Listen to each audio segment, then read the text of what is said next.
નમસ્કાર દર્શક મિત્રો, હું છું આશ્લેષા પટેલ અને આપ જોઈ રહ્યા છો અર્થ પડકાર ન્યૂઝ. ગુરુ પૂર્ણિમાની ભવ્ય ઉજવણી. મલાગાંધી ઉચ્ચતર કેળવણી મંડળ સંચાલિત શ્રી જે.બી. શાહ અંગ્રેજી માધ્યમની સ્કૂલના પ્રાથમિક વિભાગમાં ગુરુ પૂર્ણિમાની ભવ્ય ઉજવણી કરવામાં આવી. શરૂઆતમાં આચાર્ય દીપકભાઈ મોદીએ મુખ્ય મહેમાન ડૉક્ટર કે.પી. પટેલ સાહેબને શબ્દોથી સ્વાગત કર્યું હતું. બાળકોને તેમનું જણાવ્યું હતું કે આજના યાંત્રિક યુગમાં પણ વિદ્યાર્થીઓએ ગુરુનું એટલું જ મહત્વ પ્રાચીન કાળની જેમ આપવું જોઈએ.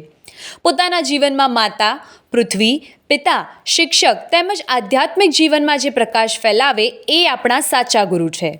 તેમણે શિષ્યોને ગુરુ પ્રત્યેનો ભાવ કેવો હોવો જોઈએ તે વિશે એક નાની સુંદર વાર્તા કહી હતી અને બાળકોને ગુરુ પ્રત્યે આદર, સત્કાર અને ગુરુએ બતાવેલી સાચી દિશામાં જ પ્રયત્ન કરવાથી ઊંચામાં ઊંચા શિખર પાર કરી શકાય એ વાત જણાવી હતી.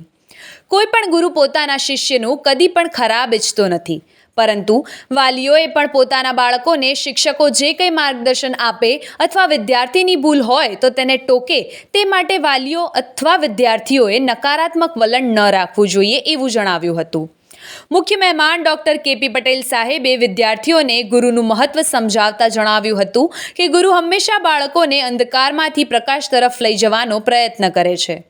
કાર્યક્રમમાં ધોરણ 1 થી 8ના લગભગ 15 વિદ્યાર્થીઓએ તેમજ મદદનીશ શિક્ષક હિતેશભાઈ પ્રજાપતિએ વિવિધ ભાષાઓમાં ગુરુનું મહત્વ વિશે પોતાનું વક્તવ્ય આપ્યું હતું. ધોરણ 6 થી 8ના વિદ્યાર્થીઓએ શિષ્ય અને ગુરુનો સંબંધ કેવો હોવો જોઈએ એ નાટક દ્વારા રજૂ કર્યું હતું.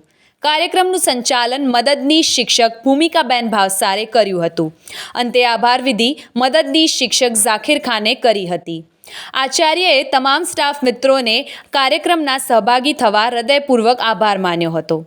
મંડળના પ્રમુખ શ્રી મહેન્દ્રભાઈ વી. શાહ, પ્રભારી મંત્રી શ્રી ડૉક્ટર રાકેશભાઈ સી. મહેતાએ સમગ્ર સ્ટાફને અને વિદ્યાર્થીઓને આ પવિત્ર તહેવારની ઉજવણી કરવા બદલ શુભેચ્છા પાઠવી હતી. આવા જ અવનવા સમાચાર માટે જોતા રહો અર્થ પડકાર ન્યૂઝ. કાદર ડમરી, અરવલ્લી.